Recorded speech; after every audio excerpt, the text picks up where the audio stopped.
Israel says Lebanon will not be included in the two-week truce between the US and Iran. At least 8 people have been killed in an Israeli airstrike in the coastal city of Sidon. This came shortly before Pakistan said a 2-week ceasefire was effect everywhere. Israel's invasion of southern Lebanon and strikes across the country has created a displacement crisis. Now, Zeina Khodr is in Sidon for us. Now, despite the ceasefire, there have been attacks overnight, so just bring us up to date with the latest. In the past hour or so, Israeli strikes have targeted multiple locations, particularly in southern Lebanon, which is a clear message from the Israeli government that they do not believe this ceasefire includes the Lebanon Hezbollah front.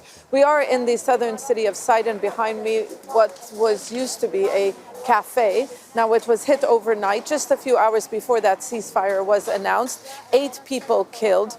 This conflict really has taken a heavy toll on civilians. It's not clear who the target was. More than 1,500 people have already been killed. There's really a lot of uncertainty in Lebanon, especially after Israeli Prime Minister Netanyahu said that, Lebanon is not included during this 2-week ceasefire, even though Iran insisted since the start of this conflict that any agreement to end the war will have to include the whole region. In fact, Iran's response to Trump's peace plan involved ending strikes on Lebanon. So the question being asked here is, will a deal involving the Lebanon front be worked out during negotiations in the coming 2 weeks? Hezbollah joined this war in support of Iran when it fired rockets across the border. It did say it was doing that to revenge the killing of the late Supreme Leader Ali Khamenei. But since then, Hezbollah has also said that it's launching attacks to stop Israel's aggressions.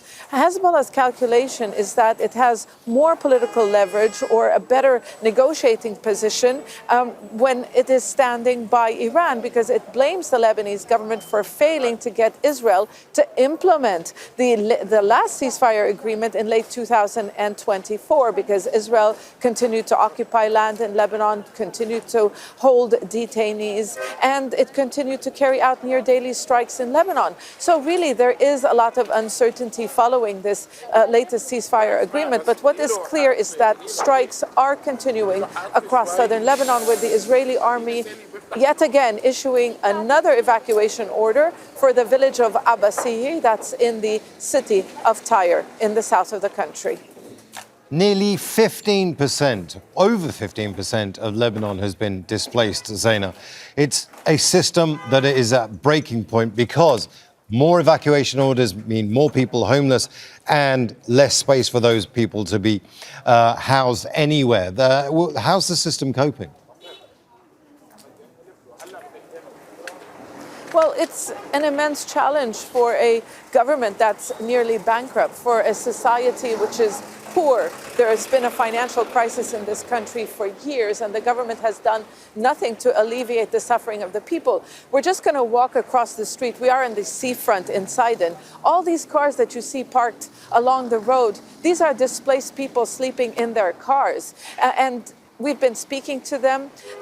They were here last night when they heard that explosion. They said that some people were watching a football match in the cafe when that strike came in. People here have really lost faith in the government, and the government is trying to help, but not everybody can be put in shelters. And these people lost their jobs. Some of them are farmers. They can no longer reach their land.